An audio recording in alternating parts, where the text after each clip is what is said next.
All my life, I have always tried to dig in most part of myself to try to find a truth that I could express through art. A truth. Oh, truth, yeah. I mean, maybe it's uncovering my blueprint. I don't know. I believe that as human beings, we are mostly similar. We can all relate to essentially the same basic emotions. So I feel like if I'm able to access the most pristine and honest emotional truth within myself, hopefully it'll resonate with others as well. How do you come to piano? Well, I've always really loved music, and when I say love, it's almost an understatement. I always feel connected to music, like always, all of the time, for as long as I can remember. It really haunts me all the time. And I remember when I was a kid, I was about 5 years old. A friend of mine was playing piano. She was young too. She might have been 7 or 8. She was playing this Chopin piece, and I was really fascinated by it. I just thought it was magical and mesmerizing for sure. And I asked my parents. I said, I really would like to play some piano. And my mother was all about it. She was like, "Okay, cool, yeah, let's just get it started." As it happens, my grandfather's second wife was a pianist as well, and so she started teaching me, and that's how it all started. I was 6 years old. But when I was a kid, I just wouldn't practice much. I wasn't working very hard on the piano. That came later. I was playing the piano, went on to start improvising. I was so fascinated by the idea of writing your own music on the spot, and sort of adopting music as a first language almost, where you can express things on the spot, just like you do with words. So I would just try to listen to jazz records that my mother bought. That's how I got acquainted with jazz and improvised music. I would first learn on my own. And then gradually with the years, I realized that music was sort of the only constant in my existence. I had, through my teenage years, tried other things and then this and that, but I came to the realization at some point that was essentially the most constant passion I had for as long as I could remember. And I decided it wasn't a conscious decision. It's just that I think one day I woke up and I went to the piano and I started practicing, and I practiced a lot. I went from never really working too hard on it to practicing 7 hours a day, every day for, 10 years. It was just, I knew that's what I had to do. And that's how I became a professional musician. I wouldn't say it's how I became a musician. I think I was all along. But then it's just a matter of how much of your potential do you want to exploit, and how hard do you want to work. How hard do you want to push towards your vision? So, what's the common point between improvisation and composition for you? Oh, I think improvising is just instant composition, essentially.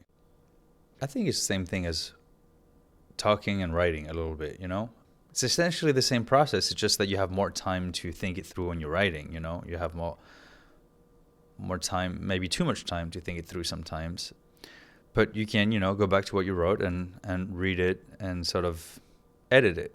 And so it's two very different types of energies, for sure. Improvising is performance, So you need an audience?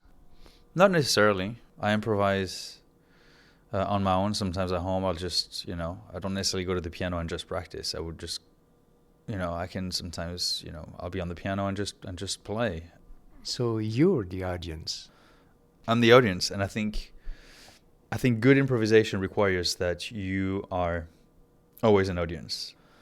So you have to be the speaker and the listener at the same time. I feel like the most beautiful form of improvisation to me comes from letting the music speak for itself. But to do that, you need to play a note and listen to that note really hard until that note tells you what to play next, as opposed to you dictating the whole story.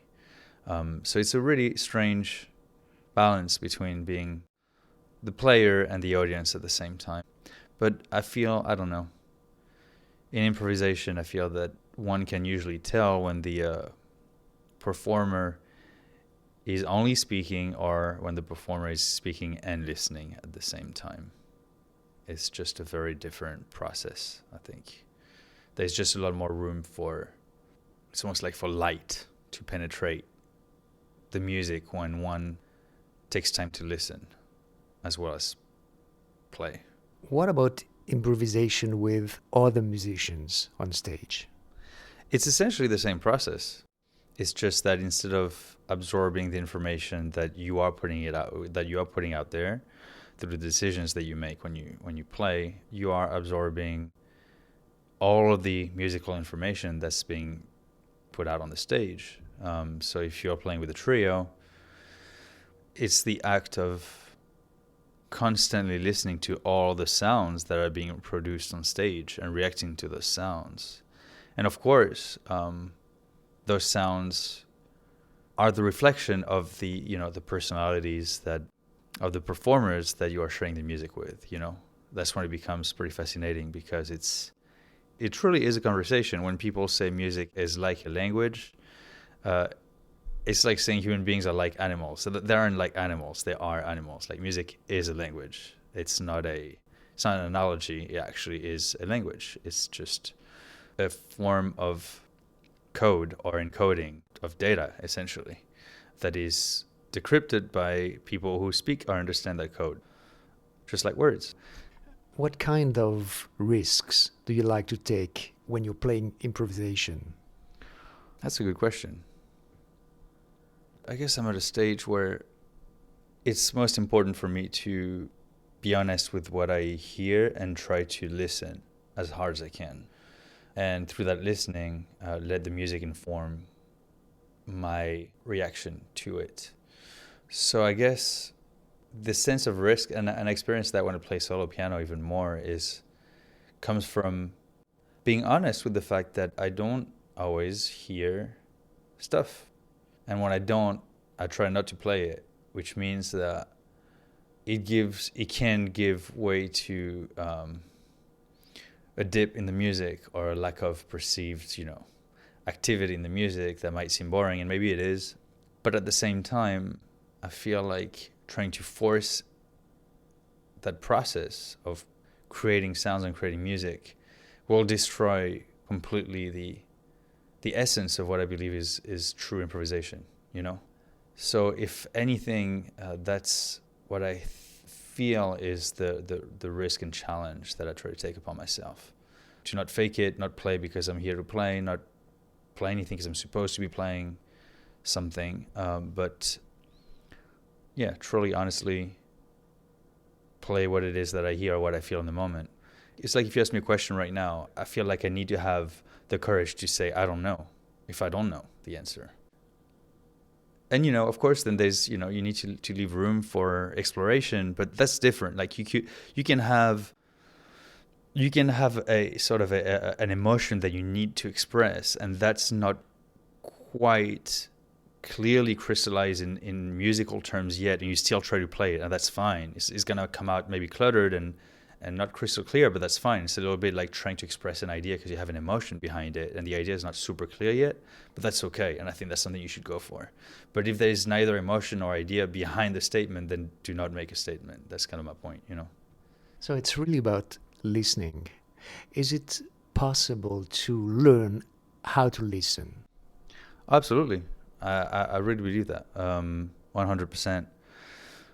I think we all learn to do that, to be honest. I mean, I think when you're a kid, you tend to want to take all the room you can by just making a lot of sounds and noises and, and I think through life we experience slowly that idea of paying attention to your surroundings and pay attention to others and paying attention to things. And is it enough to say that paying attention to something is listening to it?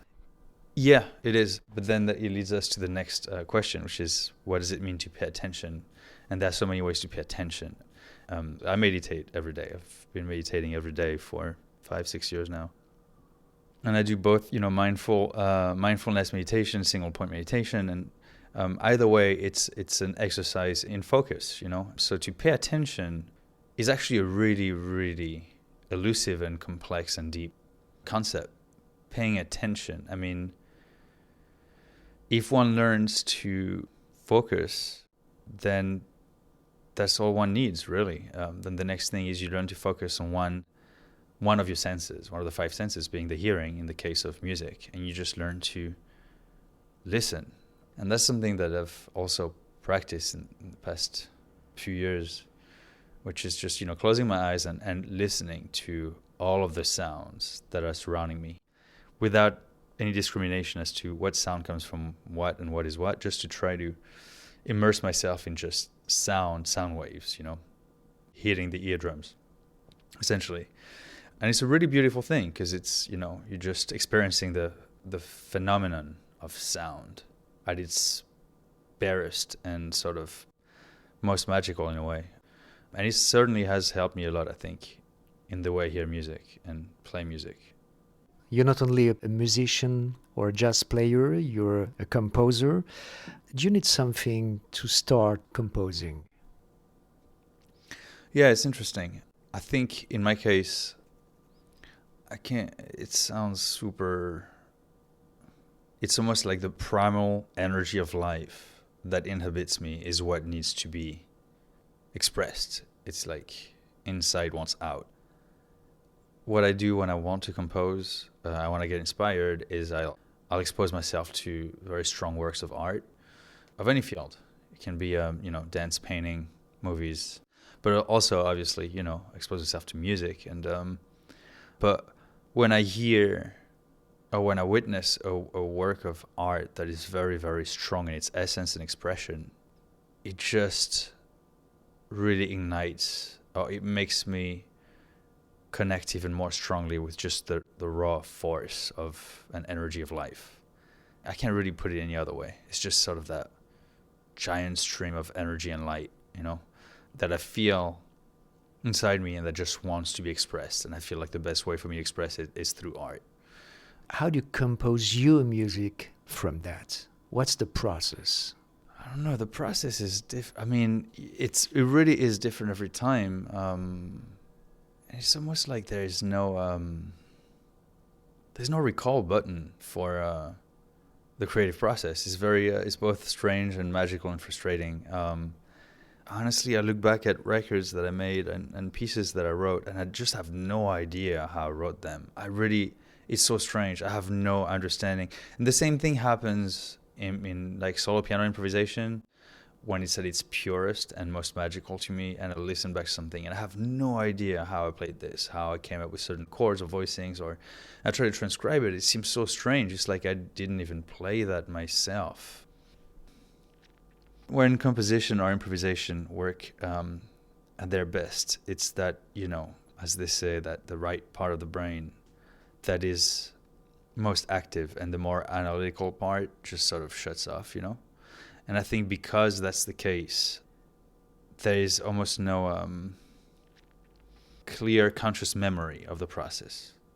It's such a moment-based process. It's like being in that instant, and there is something that comes to you, and you encode it and transcribe it into music and sounds. You just experience it, but have no understanding really of have no rational understanding of what's happening, which means that then you look back at that piece, you're like, man, how did I even write this? This is so strange. Like I wouldn't be able to come up with that necessarily now at all. I don't know how to explain it. It's just that I can't trace a conscious effort or I can't trace a willingness for anything specific. It's just a happenstance. Yeah. And that's when it works best. And because that's the way it happens, again, then you get to the next piece. You're like, man, how did I write again? And you can't, I don't know. Every time I write a piece of music, I feel like I've never written music in my life. There's a magic of it. Yeah, but it's also the frustrating part. When I say that, I also mean that I'm asking myself, well, how did I create music before? The music that worked, how did I do that? And I don't have an answer. I just don't. I really don't. If I did, I think life as a composer would be easier. It's a cliche, but it's true. It just doesn't work that way. All I can try to do consciously is try to expose myself to works of art that sort of ignite that flame and that fire and put me in touch with that primal life force. It charges you with energy, and then you feel like you want to start running or creating, and then you start running. But like, I run. Sometimes you have a good run, sometimes you don't, and you have no idea why. When I can't, then I just wait until I can, essentially. What makes the consistency of the piece? I think that's something that I can never know as I write the music. I can only wait until the piece is completely finished to find out. It literally is a process of discovery. Unless you try to write the same piece that's very similar to the last one you did or the last record or whatever. And even then, no two things are ever the same, ever. It's too many parameters. The more complex the orchestration, the more room there is for so many variables to come into play, If you play with a band, if you have a trio, for instance, you have to leave a lot of freedom to your fellow musicians to interpret your music. Other band leaders would just be maybe way more specific and hands-on every part. I think part of my last album, like the newest one that hasn't come out yet, is like that. But at the same time, I still want the musicians to play what they hear and to interpret the music the way they hear it and the way they feel it. So if you do that, then obviously you are letting a big part of your music being created in the studio and in a way that you cannot anticipate, and that's also the beauty of this kind of music. My music is sort of half written, half improvised, you would say. But yeah, that's sort of the excitement of sharing something with a group. It's teamwork, really. It's putting essentially three personalities in the studio, who each have very, very, very strong musicianship and personal ideas on what music can, should, or could sound like. And then you kind of create a broth, in the studio. You're just playing through these songs, and you play a few times, and then slowly there's a sound that emerges. And then you're like, oh, wow, okay, yeah, I guess that's what this piece really was when played by this band. It would have been a different thing played by other people, for sure. And then after that, I did some sound designing and effects, and then we added on some of the pieces the City of Prague Philharmonic Orchestra. We had like a 17-piece string ensemble, essentially. And so again, how is the orchestra going to interpret the music that they are reading on the spot as they're recording? One can never know exactly how the piece is going to come together. The fascinating thing and the scary thing too is that the sum of the parts are the whole greater than, the sum of the parts. And that's what magic happens. That's when art is really beautiful and sort of transcendental and is inspiring. When you have that thing, that equilibrium between all of the parts that creates something so much bigger than the sum of the parts. That's what the audience is always most receptive to, I think. In any art form, it just becomes one big story, and you can't really just dissect all the hundreds of variables that make up the story. Personally, did you learn something essential from that for your personal life? I feel like music has allowed me to grow as a human being in ways that I really couldn't have without being a musician. From just the simple idea of discipline. Working on an instrument is hard. I really enjoy practicing, but it teaches patience, persistence, focus. There are those sounds in your head that you hear and you really desperately want to be able to play, and it might take you years and years and years to get there. There are things that I've practiced for, 8-9 years, until one day I play something. I'm like, oh, yeah, that's the sound I was hearing all those years, and it finally came through. So yeah, persistence, believing in oneself too, because it's a game of having inner visions and pushing through until you're able to express those visions. And along the way, there is so much room for self-doubt and for giving up, because expressing those visions, being able to express those visions, can take so much work for so long.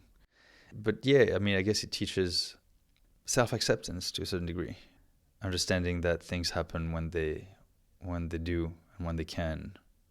And the best one can do is to try to keep growing and keep pushing in a direction, in any chosen direction. And that's up to every one of us to find that direction and to make those decisions in our existence. But one can never know how far we'll be able to go in that direction. But you can choose. You can sit down and think about what kind of person you want to become, what kind of life you want to shape for yourself. That's your truth, that's your vision. And then from there, you can just work on it persistently, patiently, and at least know that if you worked on it today, then you are just a few steps closer by the end of the day than you were in the morning. There's a salvation in that for sure. As to actually reaching goals, that's a different story. I mean, everybody's got different kinds of aspirations, and I think I have very far away goals that, will require a lifetime of work. So I just try to keep growing every day. That's what I want to do. Do you expect anything special from a conversation with a musician like you? It's interesting. I think that words are such, unfortunately, they're very limited and limiting means of expression and communication.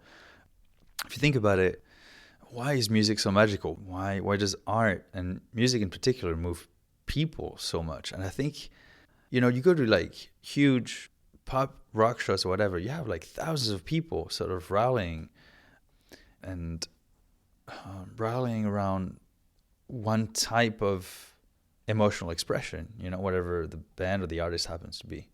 It's so incredible because sure, in like songs, there's the use of words and there's imagery through the words, etc. You also have artists who use words that are extremely elusive, like Bon Iver, for instance. And you still have, thousands of people who completely relate to the emotion. And I feel like that's the beauty of music, because it's beyond the use of words, and yet it probably cuts through the clutter and goes straight to the heart and the emotional dimension of human beings in a way that words never could. So as far as having a conversation with another musician, it's hard. I think the only way that the way that I feel is most fruitful and enriching is when there is actually a artistic reference point. I love hanging out with my peers or any other musician and listen to music or check out another work of art and say, what do you think of that and why? And then all of a sudden, boom, like there's, words pour out, but it's understood that words are only like mini analogies for a much more complex truth.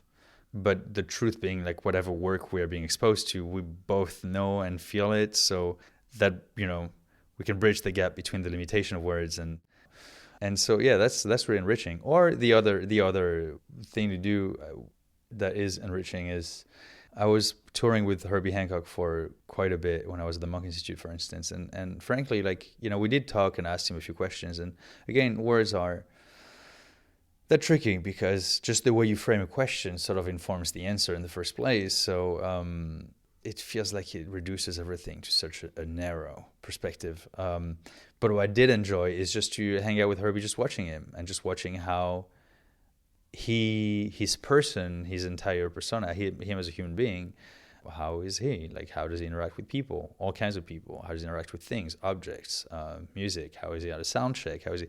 All of the little things that make it for a much, much, much bigger picture of who a person is, and who a person is as a whole is how that person will create music, essentially. Those are not two separate things at all. So I really enjoy being able to just observe people and just be around them and sort of stay quiet and absorb knowledge in its sort of like wide-ranging form, as opposed to just asking specific questions. It's hard because when you ask questions, you can only ask questions that relate to any specific topic that you are already somehow pretty comfortable and fluent with. It's already very much part of the realm of your consciousness, understanding of things, as opposed to just observing and trying to sort of dive into the complete unknown or the things that is out of our understanding on a deeper level, and try to just slowly grasp a little bit of this and that. That's the last stage of the interview. I'm gonna leave the room, keep the microphone, and add whatever you want to the interview. Um, cool. Well, first of all, that's interesting that this is happening because based on what I just said, it's great to finish an interview with no question at all, leaving it completely open for me to add whatever it is that I want to add. That might be actually the best question I've had in an interview, which isn't one.